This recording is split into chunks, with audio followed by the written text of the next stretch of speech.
Good afternoon, friends. Welcome to our noon devotional. My name is Alex Williams, and I'm one of the pastors of our Grace Chapel campus. And I just want to say thank you for joining us here today.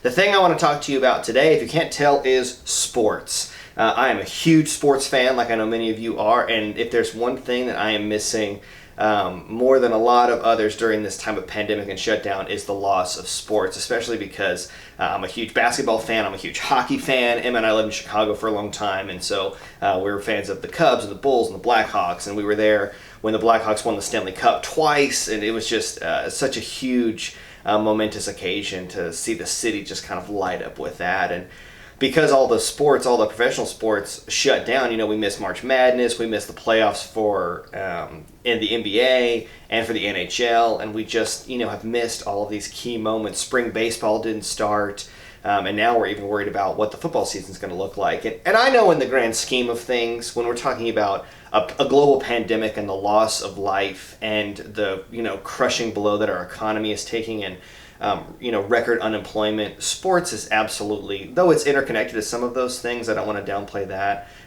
Just my entertainment of watching sports is obviously so low of the priorities of what we should be concerned with right now, but it still causes a lot of heartache. I don't know, for a lot of people, if you're like me, it's one of the things that I just so took for granted, and I didn't realize how big of a part of my life, how much joy it can bring. Even if your team's having just a terrible season, one game, this one moment can just lift you up, and you talk about it for days or years. We all know those moments, and I think that I'm just recognizing how much I miss sports as an escape, as just the joy, as just something to do kind of in the midst of all this. And so one of the things I am doing for sure, like many of you are, is watching the Bulls documentary, The Last Dance, that's on ESPN. Predominantly it's about the last Bulls season in 1998 when they won their final championship, but it really chronicles all of the Michael Jordan years and his whole story and all the players around there, and Phil Jackson, Dennis Rodman, Scottie Pippen, all those guys. And one of the things that I've noticed keeps coming up again and again in this is about Michael Jordan's state of mind, his mentality, his competitiveness. And I've been thinking about this a lot. I talked about this yesterday in my morning prayer time, and it's been really sitting with me, is this idea of how we look at athletes and we talk about their frame of mind all the time. We talk about their work ethic. We talk about their mentality. It's a question that gets asked in almost every press conference before and after big games. Is people will say, what's your mindset going into this game? What's your sort of frame of mind as you enter into this big moment? Or how do you feel, after this is all over? And we're very concerned with athletes' frame of mind, their work ethic. And some become famous for it. Some, like Kobe Bryant, we coin whole phrases. It was the Mamba mentality, that he was the Black Mamba, and he was so competitive, and he had this mentality that he would not ever quit no matter what. And he got a lot of that from Michael Jordan. He was mentored in so many ways by Michael Jordan, and I've seen in this documentary just how Michael Jordan's thirst and hunger, his competitiveness, the way that one loss can stick with him and motivate him for an entire year until he comes back to that place so he can right that wrong and they can win the game that they lost a year before.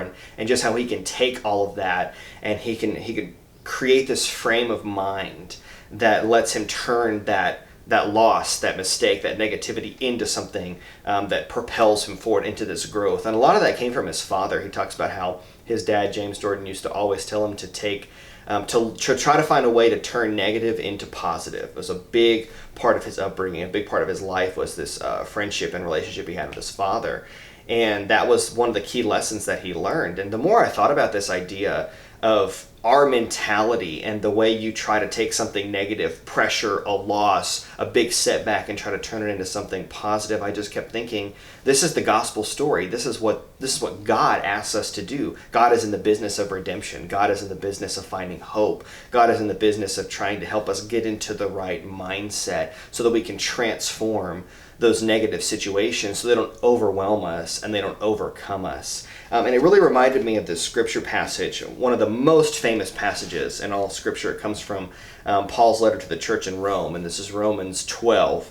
The 12th chapter of Romans is also one of the most famous, and this is right at the very beginning. I can almost guarantee you've heard these words before.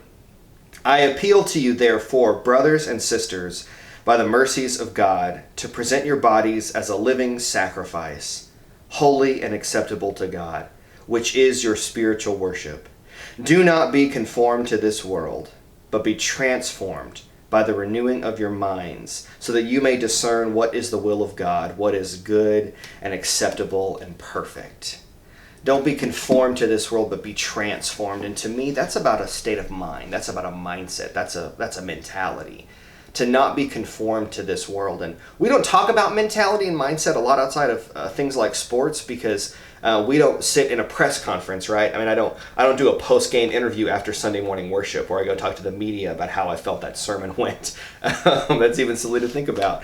But we don't have those moments where we look at our coworkers around our office, or we look at our other parents, in our kids' class, and try to look at what's their mentality for parenting. What's your mentality when you come upon this sales call? We don't really talk about it in the same way like we do with athletes, but I think that those questions still apply even to our faith. It still matters what our mentality is, what our work ethic is, the way we see things, the way we frame our reality, the way we perceive success, setback, and failure and loss. And during this time of pandemic, I really feel like, to use another sports metaphor, it's almost like you're in a long stretch of away games and you're just getting crushed, right? I mean, you're far from home, you're out of sorts. There's nothing you can do. Things just seem to getting worse, and you just want to kind of give up. You just want to say, you know what, I'll throw in the towel and we'll just, start again when we get back home. I just want to kind of get through it. And you'll never see a championship team act like that. You'll never see it. You'll never see championship athletes that just want to throw the towel in and say, well, we'll try again next year. Let's just kind of give up on this season. You'll never see that. And it's not that we're competitive like NBA stars trying to win a faith championship or something, but we are all trying to fulfill the call that God has placed on our lives, to transform the world, to make disciples throughout the nations, to transform the world for the sake of Jesus Christ and this hope, this new life, this resurrection, that we are that new creation. We all have a part to play in God's story. And if we don't have the right mentality, if we don't think about it from the right frame of reference, if we are not able to handle setbacks in the way that God has trained us to and asked us to, then we fall into those dark times, the valley of the shadow of death, where God is with us, but sometimes we forget about God and we kind of walk away. We have those moments where we just want to give up and just sort of survive and get through, and we kind of forget about God. And I think this is one of those moments where dark times and struggle and loss and failure, challenge always reveals our character. It reveals our faith. We really need God right now in a way that many of us probably took for granted in the past when we weren't in the middle of a pandemic. And I think that this really reveals those moments where we can step up like those great leaders do, our idols and icons in sports that we look to. Those leaders always step up in moments like this. And they have that, it always starts with their mentality. I'm going to choose to take this negative and I'm going to see how it can make me stronger. I'm going to see how it can motivate me to grow. I'm going to see how I can take this negative and find ways to find hope and redemption. That's the story of Jesus Christ. That's our gospel. Is how do we look for hope, reconciliation, redemption, and resurrection in the midst of these dark times? And so I keep coming back to these sports metaphors because I love sports. That's a big part of who I am. And I keep thinking, if I'm going to be not living in this world, not conforming to this world, but being transformed by the renewing of my mind, as Romans says, I think I need to think about my mindset. I need to use another sports term, get my mind right. And think about these days when I wake up and it's gloomy and I'm sad and I'm frustrated and I'm scared and I'm mad, to not let that get to me and to say, you know what, today I'm going to choose to rise above this. I'm going to get in the gym and I'm going to work hard. I'm going to choose to spend time in the gospel of Jesus Christ. I'm going to choose to call a loved one and try to comfort them. I'm going to choose to see moments of hope and resurrection even in these dark times. And I hope you will too. I think it all starts with our state of mind, just like Romans says, that we would have our minds transformed. This isn't easy work, but with God, all things are possible. And I think that's what God is calling us to do during this time, to renew our minds, to get our mind right, and to know that God is not taking a break during this time. Our story is still being written. God is still speaking, and God is inviting us to be a part of that. So I think it's time for us to get to work. I love you, friends, and thank you so much for joining us today. We'll see you again tomorrow.